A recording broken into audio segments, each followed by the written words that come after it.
Hey guys, it's Kara from iStampin.com. Thanks for joining me today. This is the project we're going to be making. It's a fun little birthday bag using the Party Animal Designer Series paper and Balloon Adventures stamp set that you can find in the Occasions catalog. I used a couple of more items from that product suite as well.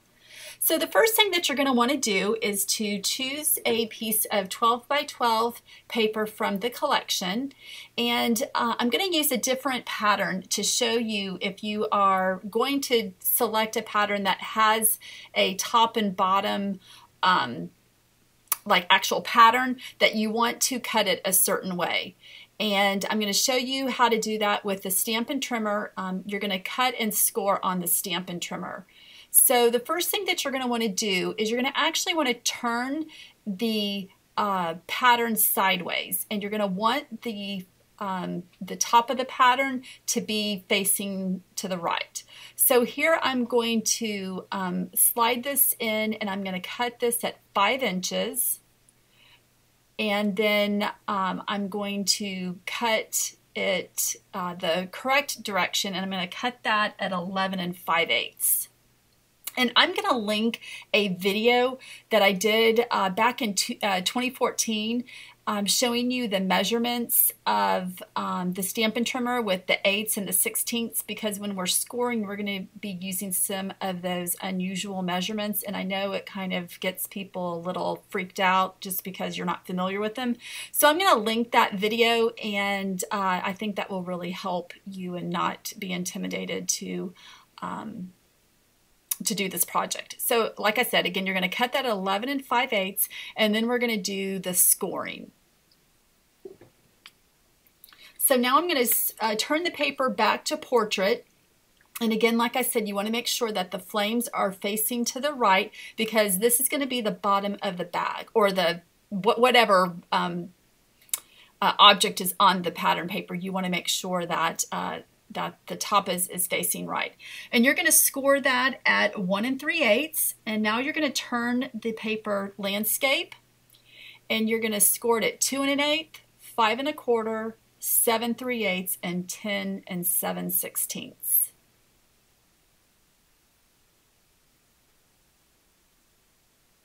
And the reason why I was using the Stampin' Trimmer is because on the Simply Scored scoring tool, it does not have the 16ths marked down. It's just the quarter and the 1/8. So I'm just using my stylus from the Simply Scored scoring tool to score the paper, just so I can get a crisp score line.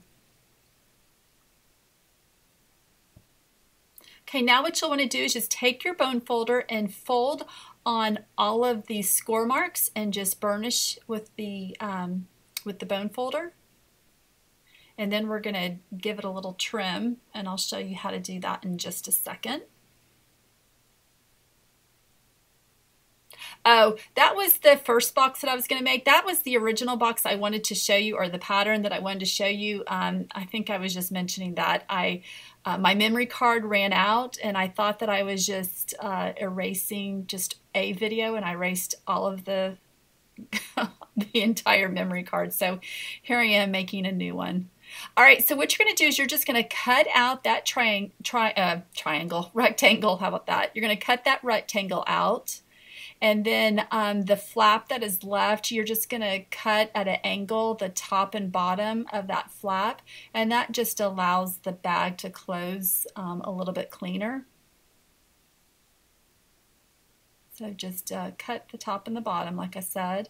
And then what we're going to do is on all the score marks where the vertical line is, we're going to cut those score marks up to the that first score line.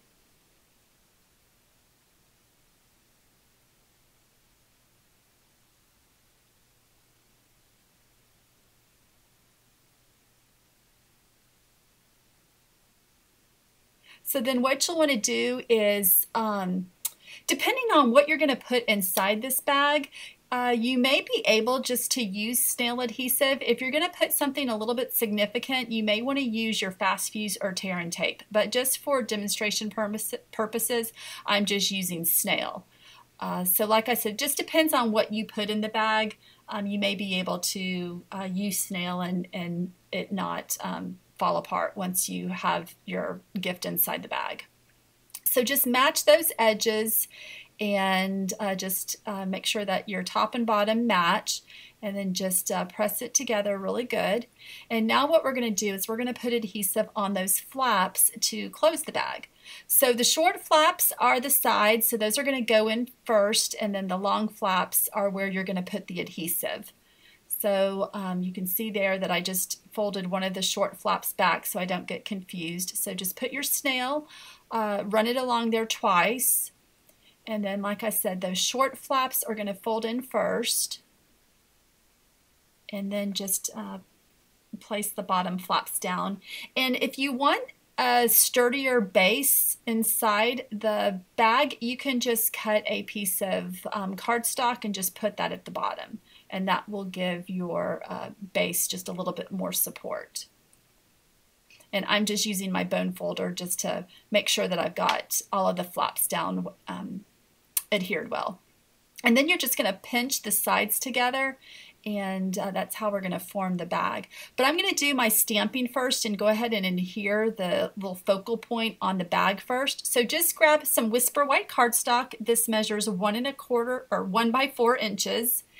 And I'm using Balloon Adventure stamp set. This is a photopolymer stamp set. It does have a matching framelits set that you can get as a bundle, and if you do that, you save 10%.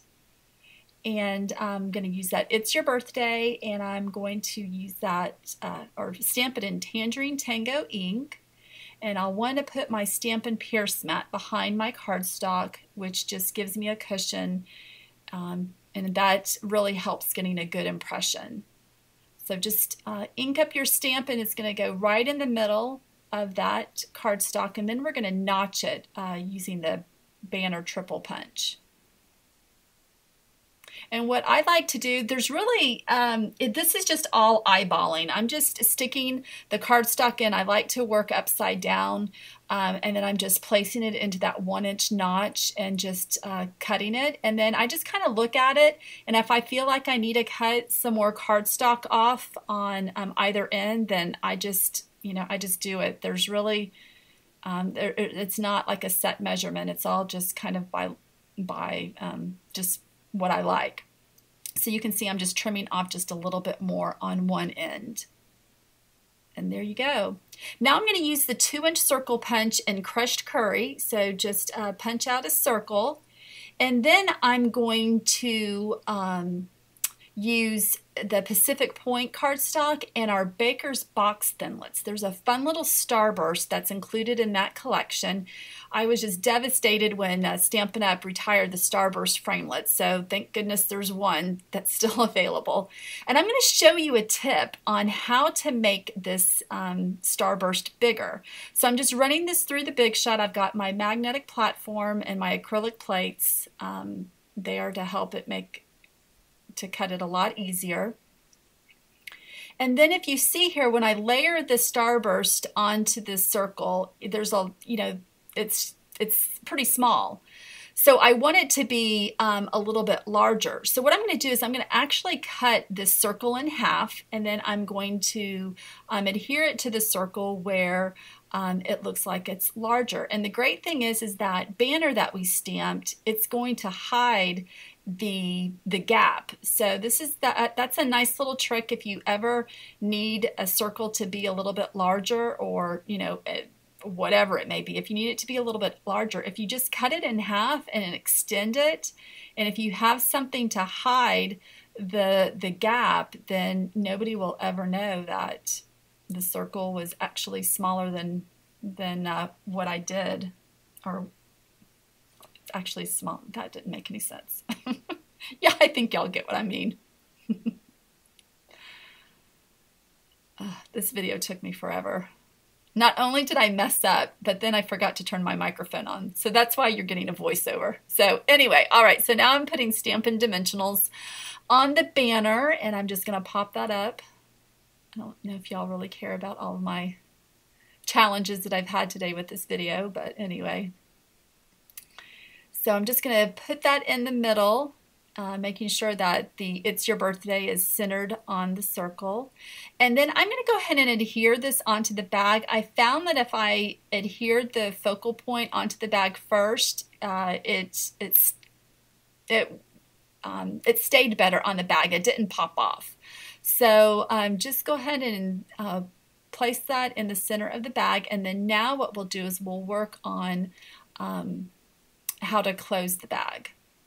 So you can see there that I'm just pinching the bag together, and then I'm trying to figure out where exactly I'm going to punch the holes, and I'm going to use the 1/8 inch circle handheld punch to do this. I'm going to punch out 2 holes side by side, try to get that up, try to get that lined up as well as possible.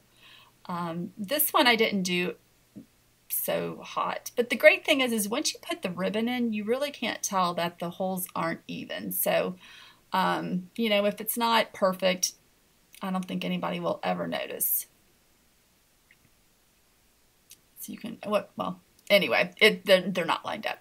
And I'm going to be using the Emerald Envy taffeta ribbon that's part of this collection. I'm just going to feed that through the front of the bag first, and then just making sure that the ribbon's not twisted. And now I'm going to feed it through the back and back to the front. So front to back is how you're going to want to feed that ribbon. And I don't know about y'all, but I have the hardest time tying bows with this ribbon. They just don't look good. So I'm just going to do a simple square knot with it. So ideally I would love to have tied a bow, but if y'all are better at tying a bow with this ribbon, I definitely would recommend that. I'm going to use our Party Animal embellishments. These are cute little charms that are also part of the collection, and I'm going to tie that onto the ribbon with some baker's twine. So just grab your Whisper White baker's twine and just feed that through the charm, and then like I said, I'm just going to hang that from the ribbon, and I think that's a cute little, you know, fun little embellishment. So just tie the ribbon once.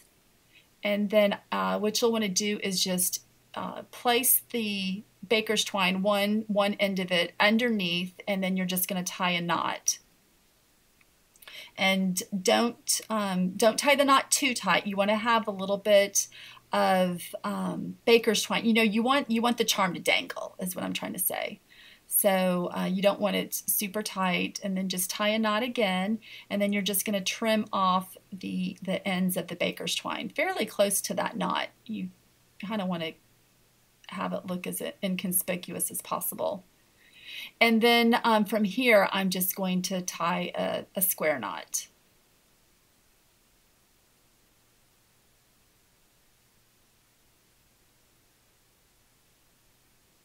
So you'll just fiddle with it. You can actually, you know, you can see that it doesn't look very good right there, but I just moved the center part of the knot over. There we go, and got it looking the way I want. And then I'm just cutting the tails on an angle to the length that I desire.